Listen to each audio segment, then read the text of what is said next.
मनीष गर्ग। खबर पचमढ़ी। मोहन सरकार की कैबिनेट बैठक में बड़े फैसलों पर मुहर। पचमढ़ी बना ऐतिहासिक केंद्र। मध्य प्रदेश के हिल स्टेशन पचमढ़ी में मुख्यमंत्री डॉक्टर मोहन यादव की अध्यक्षता में हुई कैबिनेट बैठक में कई ऐतिहासिक और जनहित से जुड़े फैसले लिए गए। बैठक को गोंड शासक राजा भभूत सिंह को समर्पित किया गया। इस दौरान वन्य अभयारण्य का नाम बदलने से लेकर श्रम, राजस्व और तकनीकी क्षेत्र में अहम निर्णय लिए गए।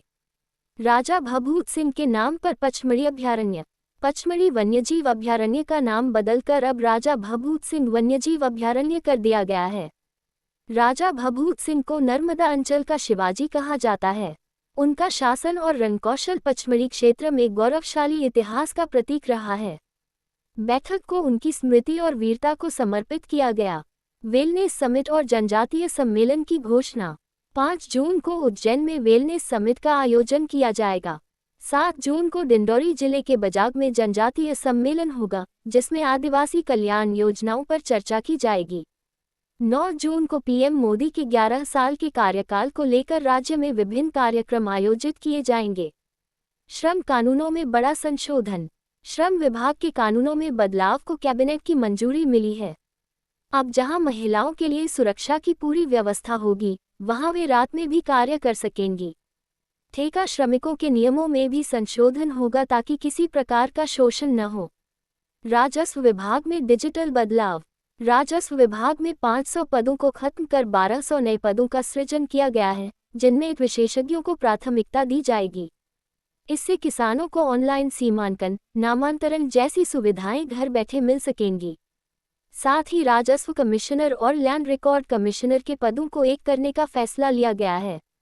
इंदौर के आईआईटी परिसर में एग्रो आईआईटी हब बनाया जाएगा, जिससे कृषि स्टार्टअप्स को बढ़ावा मिलेगा।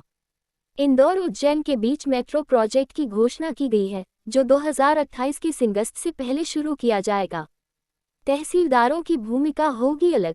मोहन कैबिनेट ने फैसला किया है कि अब तहसीलदार या तो राजस्व न्यायालय की भूमिका निभाएंगे या लॉ एंड ऑर्डर की जिम्मेदारी संभालेंगे। इससे प्रशासनिक कामकाज में स्पष्टता और दक्षता बढ़ेगी। डॉक्टर साहब को बोल दिया। हमारी जिला पंचायत के अध्यक्ष भी रही है ना, वो भी है बहन जी हमारी, और जिला अध्यक्ष शुक्ला बहन जी, आपका भी अभिनंदन है। जरा शुक्ला बहन जी के लिए भी ताली बजाओ भाई। यहाँ हमारे सभी वरिष्ठ अधिकारीगण, पदाधिकारीगण, जिला प्रशासन के अधिकारीगण, इस गांव के, इस क्षेत्र के, अंचल के सभी भाइयों बहनों, मित्रों, आज का दिन कई कारणों से बड़ा हटके है और अलग प्रकार से भी है। जब मैं यहाँ इस पर्यटन के स्थल पर, जहाँ हजारों सालों से पता नहीं परमात्मा ने कब से यह रचना बनाई होगी, कई इतिहास गढ़े गए होंगे, कई इतिहास की घटनाओं को हमारे स्वर्णिम अतीत के माध्यम से हम स्मरण कर सकते हैं। जिस क्षेत्र के अंदर आते ही ऐसा लगता है कि वाकई ये इससे अच्छा कोई स्थान हो सकता है क्या, लेकिन आज मध्य प्रदेश पर्यटन विकास निगम के माध्यम से ये पूरा डेस्टिनेशन भी अलग प्रकार से आया है। हमने भी विकास के मामले में लगातार जिस प्रकार से जो अच्छा हो सकता नर्मदापुरम जिले के लिए, वो सारी चीजें करने के लिए लगा हम अपनी ताकत के साथ चल रहे हैं।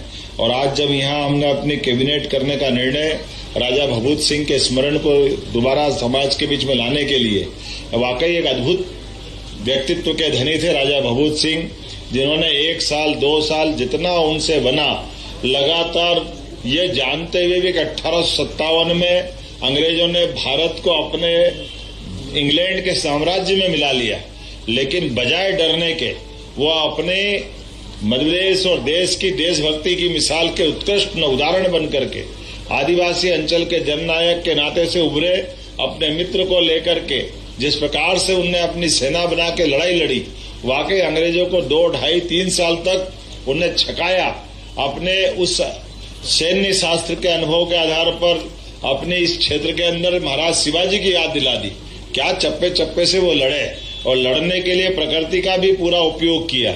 जहां जिस प्रकार से जो हो सकता है वीरता को प्रतिभाषित करते हुए जिस प्रकार से उनने जीवन जिया, वाकई वो श्रद्धा और आदर का हमारे लिए जीवन में मृत्यु तो सबको आती, लेकिन ऐसी आदर्श मृत्यु जो अपने देश को धन्य करे, देशभक्ति की उत्कृष्ट मिसाल बने, ये हमारे लिए सौभाग्य की बात।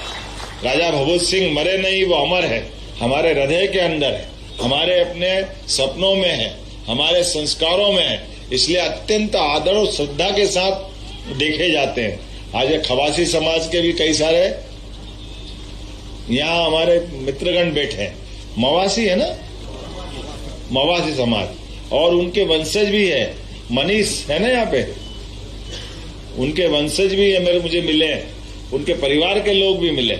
कितना गौरवशाली पल होगा जब हमारे पूर्वज को इस प्रकार से स्मरण करें कि पूरी सरकार कैबिनेट करने आए और कैबिनेट के माध्यम से सारे मंत्रियों ने अत्यंत श्रद्धा के साथ इस स्थान को भी अवलोकित किया और राजा भभूत सिंह के नाम पर वो कैबिनेट में भी शामिल हुए।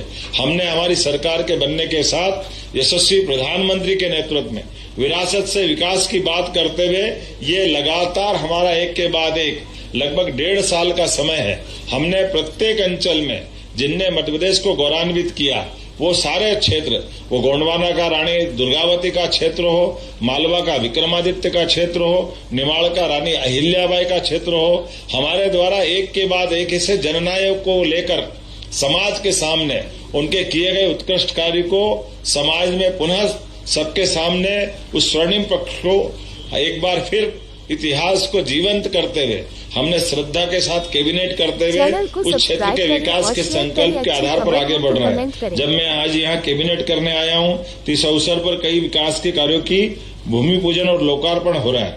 यहीं इस पंचमढ़ी के स्टेशन पंचमढ़ी के विकास के लिए ये एकमात्र हिल स्टेशन है जहाँ हमने अपने पुराने कई कारणों से विकास की कई बाधाएं थी, पिछली कैबिनेट से हमने यहाँ वो सारी बाधाएं हटा करके विकास का परचम लहराने का निर्णय किया है, जिसके आधार पर वर्षों से एक मांग आती थी कि पंचमढ़ी का विकास रुका हुआ है बहुत सारे कारण से, तो हम वो सारे दरवाजे खोल गए जिसके कारण से हमारा विकास अवरुद्ध हो रहा था। कुछ और छोटे मोटे निर्माण कार्य भी हम यहाँ पे आज करने जा रहे हैं। इसमें 38 करोड़ की लागत से अनेक निर्माण कार्य और विकास के हम लोकार्पण भूमि पूजन कर रहे हैं। जोरदार अभिनंदन कर दे आज के इस कार्यक्रम की दृष्टि से, जिसमें 10 करोड़ की लागत से जय स्तंभ क्षेत्र के प्रमुख मार्ग के दोनों ओर पाथवे का विकास भी नागवंशी जी आपके क्षेत्र में करा रहे हैं। विधायक जी और सांसद जी दोनों को बधाई दे रहा हूँ।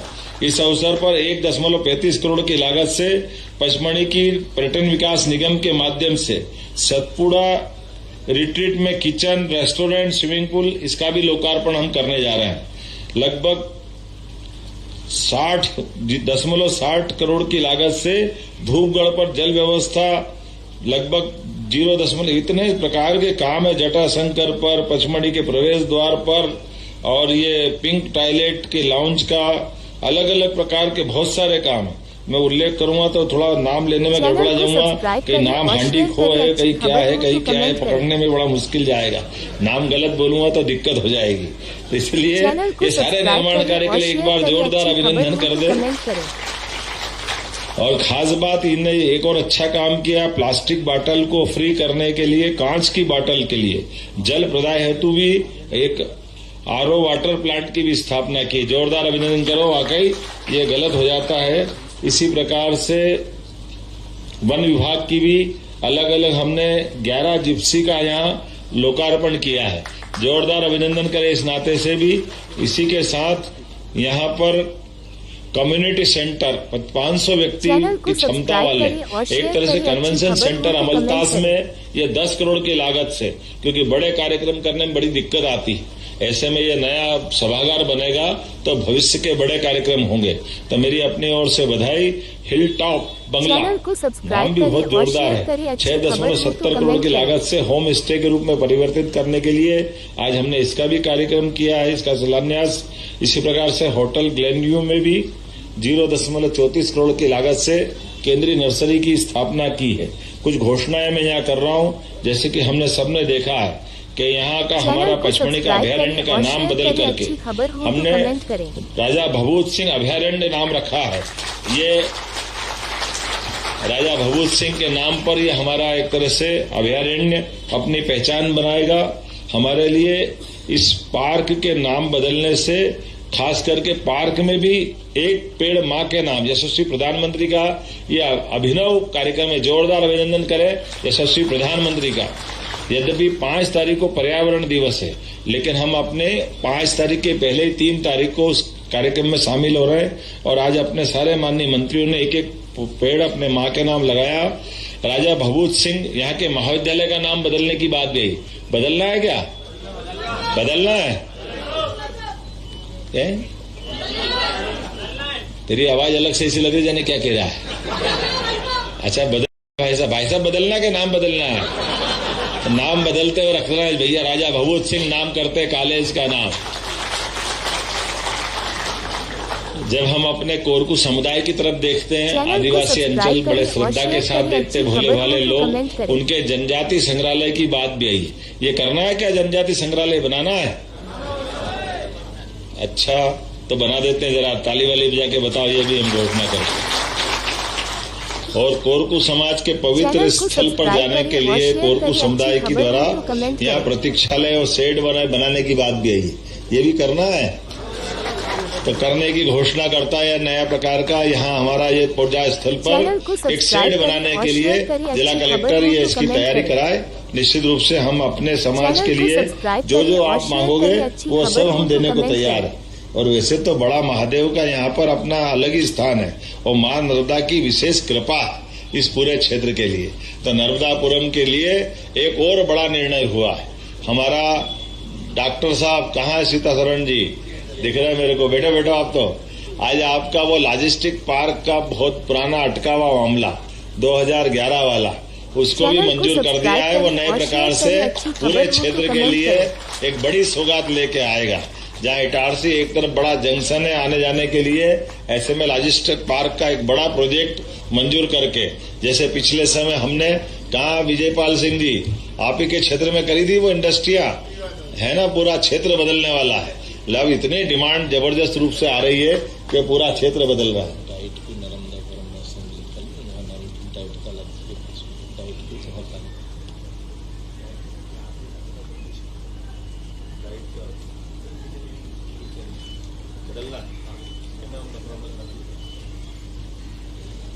तो ये आपका विभाग है क्या?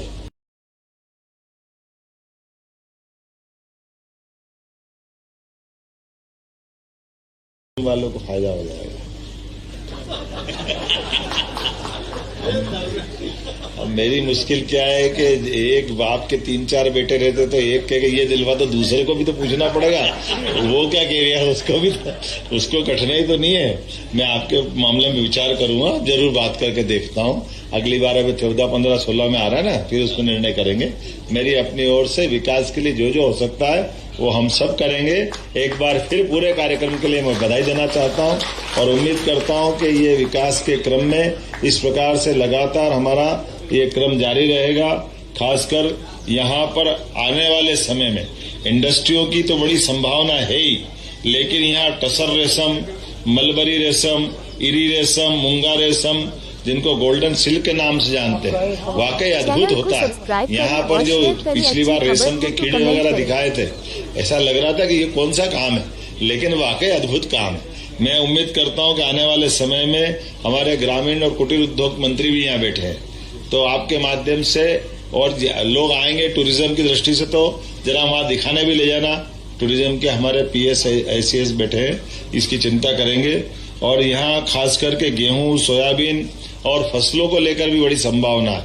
आने वाले समय में फूड इंडस्ट्रिया, खासकर प्रोसेसिंग इकाइयों के माध्यम से हमारे उत्पाद का लाभ मिले, इस दिशा में हम चलेंगे। और नागपंचमी तो यहाँ की अद्भुत होती है ना। अब तुम जरा एक ही बार मत कराओ, अगली बार भी कराना है। लेकिन वन औषधि से लेकर के बहुत सारे क्षेत्र की संभावना है।